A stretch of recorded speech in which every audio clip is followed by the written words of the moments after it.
living? I am they should be present to be moving stones. Sorry? I am they should be present to be moving stones. What do you mean should be? You either are or you're not. No, your owner is an active member of the Uganda People's Congress, and that political party unfortunately has around three rival leaderships, and he is one of the leaderships. So he's a person very vested in the affairs of this country. That's what he means. But that is not a job. What do you do for a living? And he's an activist. An activist? Yes, this is his job, Uganda People's Congress, and his affairs. And is what he's involved with.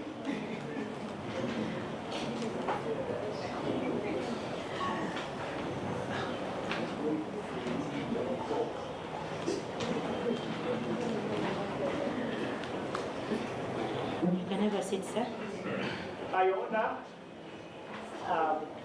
our other proposed surety is Ambassador Sempara Edith Grace.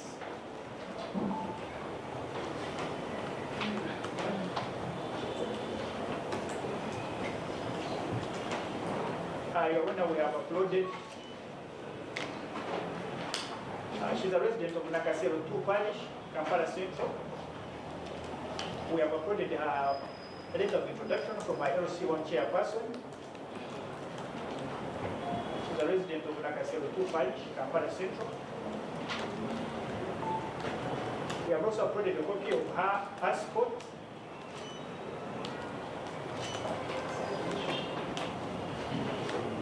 Your Honor, she's a retired ambassador of Uganda to the United States, and some other countries which she served in diplomatic service.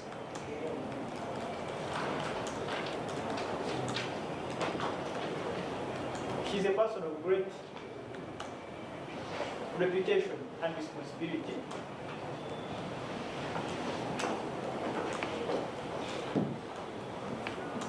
And she has put her name on the line. She's a friend of the applicant. She knows the applicant very well. And the fact that the applicant is ready to come to attend this court and face trial as and when required.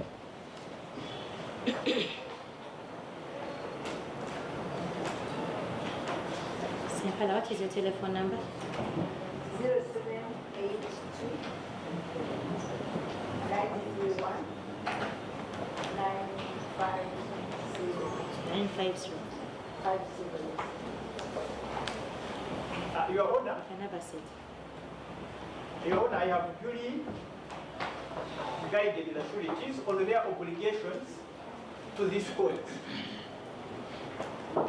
I have duly guided the sureties on their obligations to this court. That they have a duty to ensure the attendance of the applicant before court whenever it is required.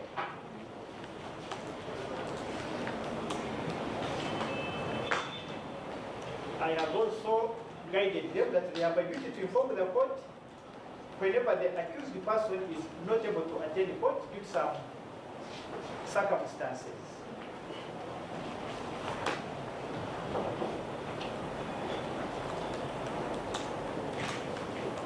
Your Honor, the sureties are ready and willing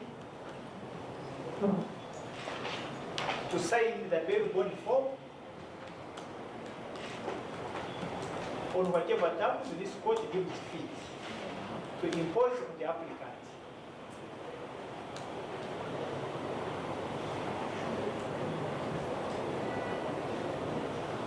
Your Honor, lastly,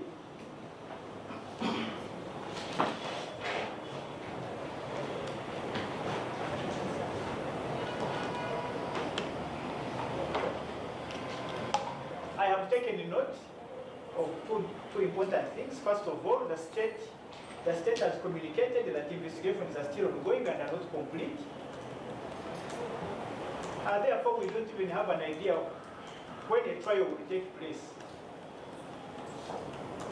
over this charge.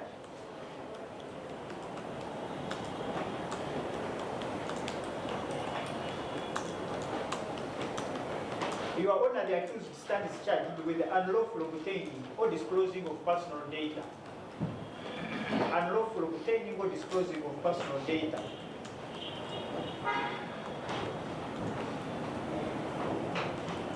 it's alleged she shared some information that of course is not disclosed without consent of direct commission.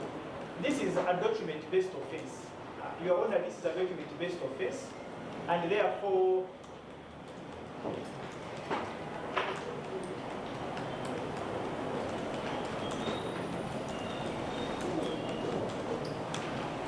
the applicant has nothing to do with this sort of offense.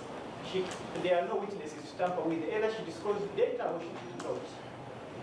Either the data exists or it does not exist. And by the time the state has laid the charge, we are entitled to presume that yes, the state has already found out this. And therefore, there is nothing the applicant could interfere with in any way.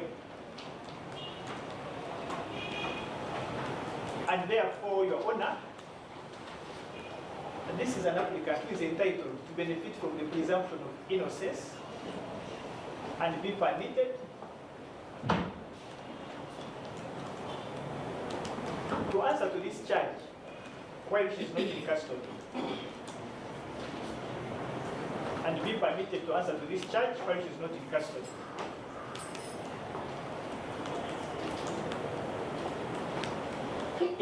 I therefore pray, Your Honor, that this court be pleased to release the applicant on bail on such terms as the court deems fit. I so pray, Your Honor.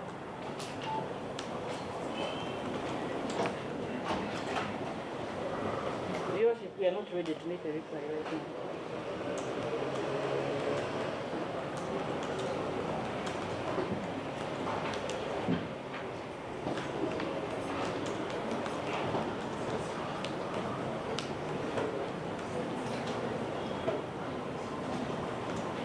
We seek an adjournment.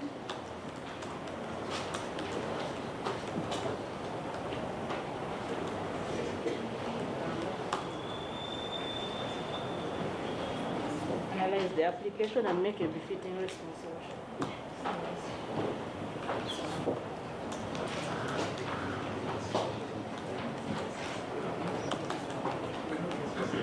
If it pleases this court, we seek for time. Reply.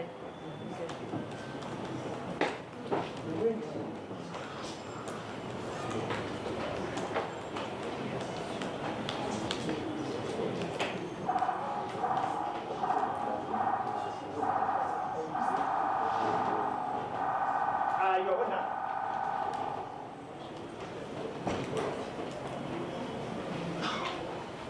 in regard to the state's prayer for an adjournment, we say two things. First of all, the court has discretion to grant bail.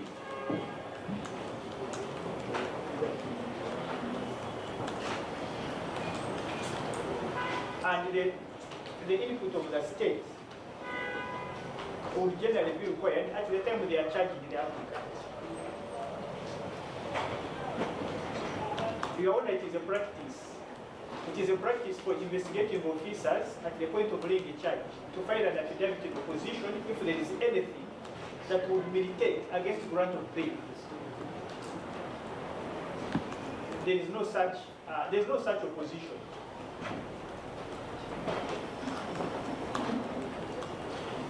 And the applicant has been in police custody. As Your Honor, therefore, would pray that that prayer is overruled and this court proceeds to determine the bail application. However, in the alternative,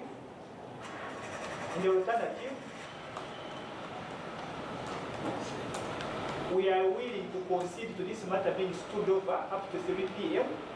for the state to make a response. Your Honor, thank God for technology, national IDs, passports, all these, the state has an electronic database. It's a matter of the state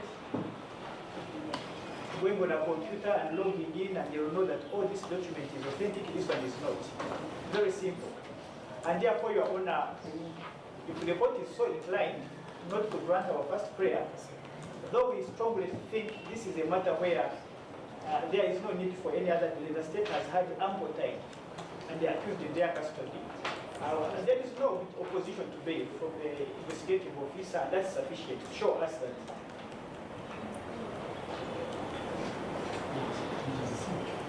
there is no objection. As we have indicated, Your Honor, the accused person is a hypertension patient, and therefore it would be unfair for technical delays to compromise her health further.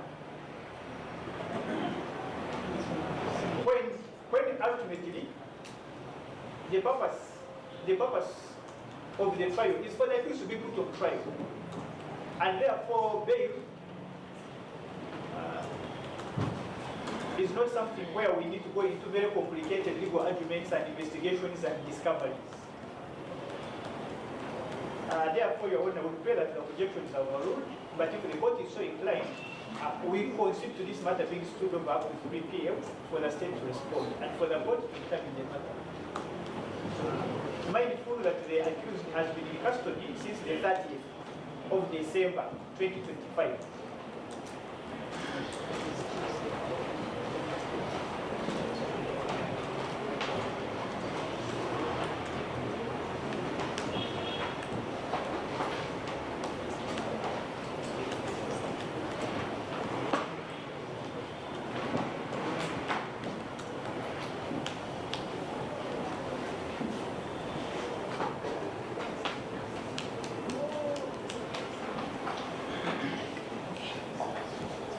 The prosecution too deserves the right to make a reply to the bail application, this being a case that has been brought to court by them. Prosecution is granted time to prepare a reply to this application. Application shall be revisited on the 21st of January 2026. The accused person will be kept on remand till then.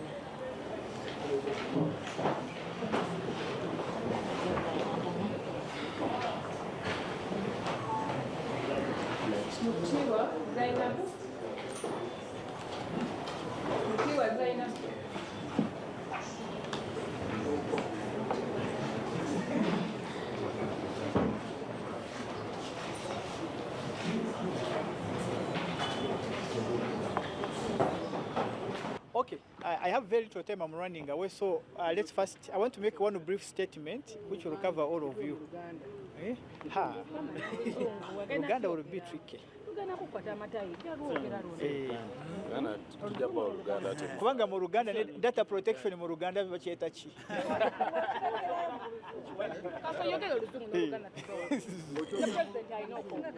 So what do you want me to tell you in summary? What do you want to tell me in summary? What was the case about? What was she being charged of? And what was the decision of the court? What is the implication? Okay. That covers everybody, right? Yes. Fine. Dr. Sarah Birete has been charged with the offense of unlawful obtaining or disclosing of personal data contrary to Section 35 of the Data Protection and Privacy Act. The state has indicated that investigations are still ongoing. We therefore applied for bail and presented substantial sureties. And the state prosecutor indicated that she needed time to respond to our bail application, and to our great shock and surprise, the court has adjourned the matter to the 21st of January 2026 for the state to respond. In other words, the state has been given a whopping 20 days to respond to a bail application. I've never seen such a situation where the state needs 20 days to respond to a bail application. And it's very unfortunate. It contravenes the Constitution, even the bail guidelines, which were enacted by the Chief Justice, that bail application should be handled in a timely manner, and therefore we are disappointed that the court has granted a very lengthy and obviously unnecessary adjournment for the state to respond to a bail application, and therefore, as far as we are concerned, our client, Dr. Sarah Birete, has been sentenced to 20 days of imprisonment. We cannot call this ordinary remand. This is a sentence that does not involve due process. Our client has been sentenced to 20 days imprisonment until the 21st of January. It's very unfortunate. From the 30th day of December, that was last week, everything was wrong with the arrest. We saw police, attack her home, arrest her. In fact, it was more of an abduction. They took her to Natete police station. They are telling us the file is at CPS being handled by KMP. We tried to follow up with police because we were sure they would not be able to produce her in court within 48 hours. And at least she has a right to police bond. It was clear that they're not going to grant her bond. The only thing was we shall produce her in court. It was also very clear that at that time they were not even sure the charges that they were going to put on her. So today they produce her in court and we are saying maybe there might be, let's remain hopeful. But these are the things we've been talking about. We've been saying all these institutions are completely dead, from police to DPP to judiciary. Because under normal circumstances, there's no way you can explain that someone has made a bail application and the state prosecutor is saying that I need time to respond. And then the judicial officer is giving them 21 days. What is that? What does that imply?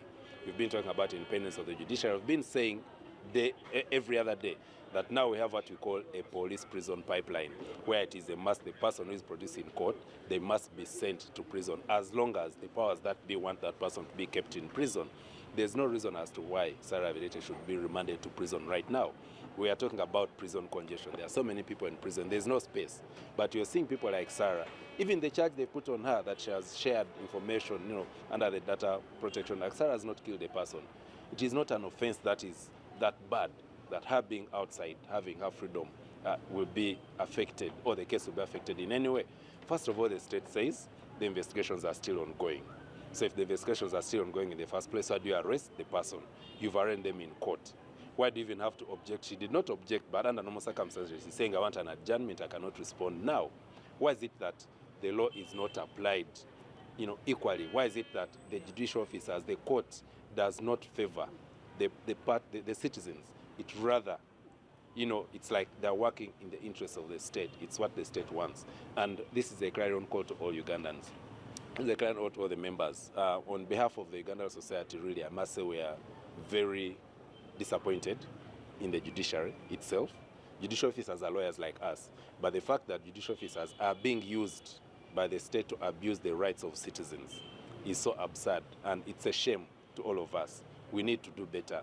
As the National Bar Association, we really condemn that in the strongest terms possible, and we call upon the judiciary to step up and be different. Let them do their duty. Let them do what they're supposed to be done, where they are sent there, where they're taking taxpayers' money.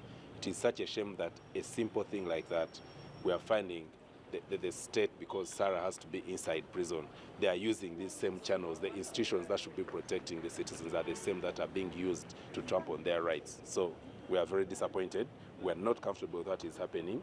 And again, I'll repeat this, we've seen this happen today. Today is Sarah, tomorrow it will be someone else. At the end of the day, we have the institutions that do not work, that do not follow the human rights-based approach, but rather persecution. Following the arrest of my sister, we've been waiting for court. Finally, the illegality was now coming to a conclusion and they bring her to court. But I want to tell you for the first time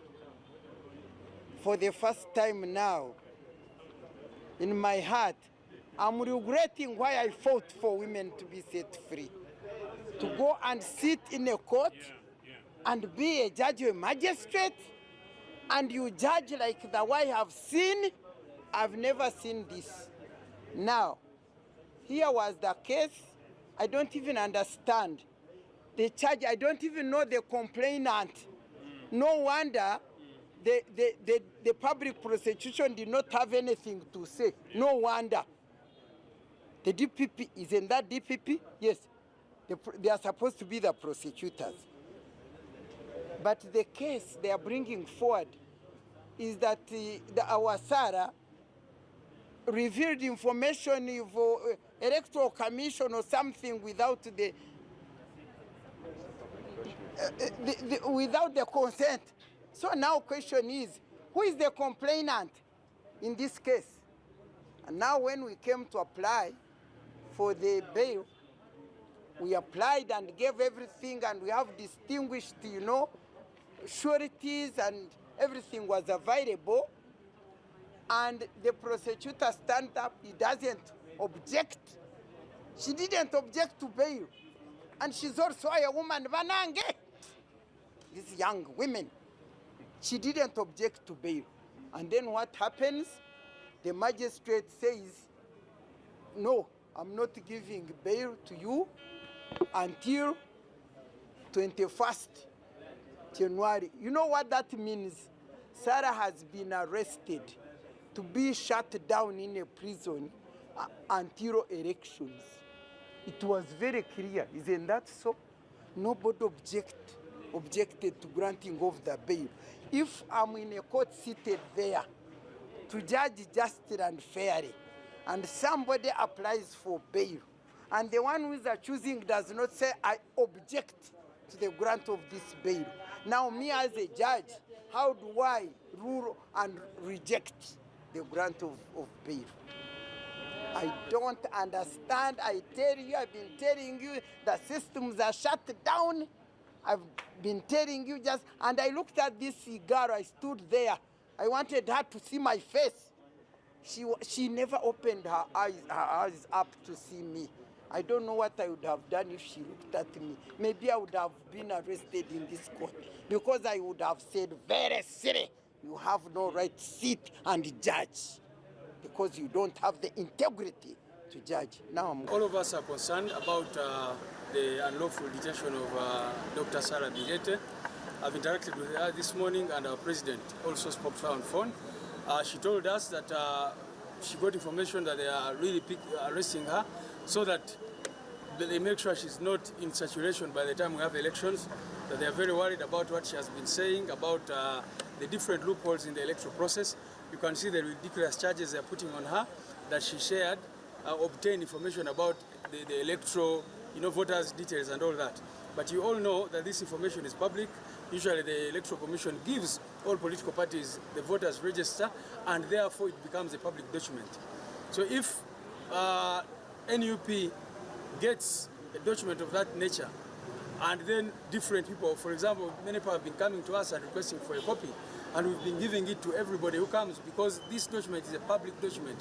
How can you say that someone is releasing data illegally or something like that? So we condemn that in the strongest terms possible. Of course, all these are signs that the regime is afraid of the people and of what is coming because they know they cannot win a free and fair election.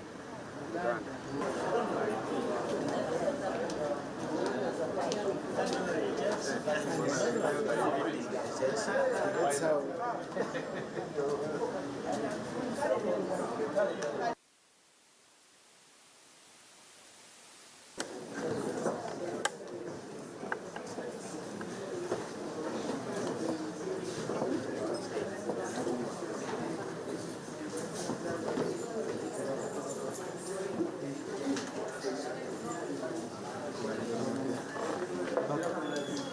Kande